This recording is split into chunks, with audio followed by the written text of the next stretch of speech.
To check the number of logins for a user, I write a script that first ensures an input has been sent to the script. The variable $hash specifies the number of arguments sent to a script. If more inputs are sent to the script, it prints an error and terminates with exit code 1. Then, I store the first argument, which is the username, represented by the variable $1, into a variable named username.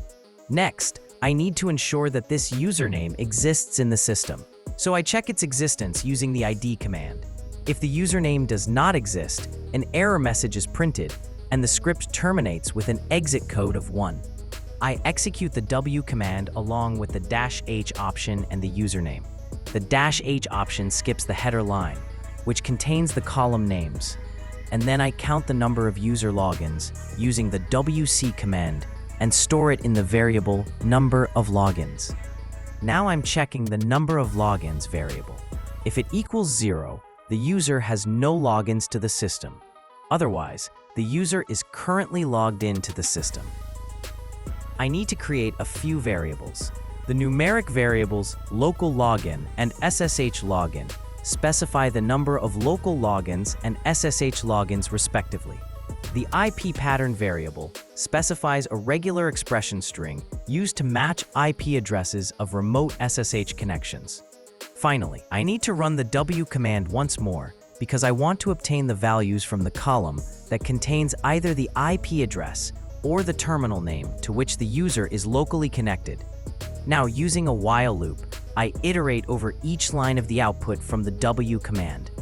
Each time, the IP address of the SSH connection or the name of the terminal to which the user is locally connected, which was extracted in the previous line using the AWK command, is stored in a variable named from.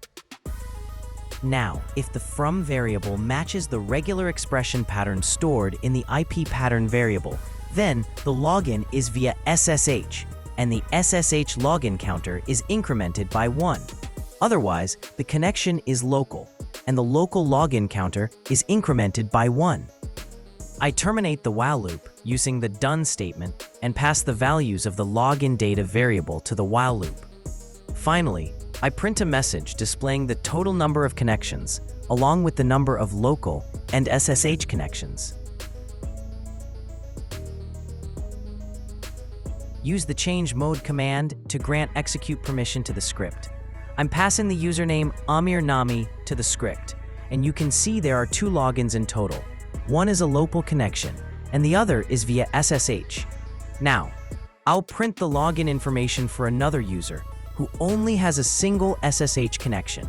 If I pass this username to the script, you'll see that the script shows only one SSH login exists. I hope you found this video helpful, and I'd really appreciate it if you subscribe to the channel.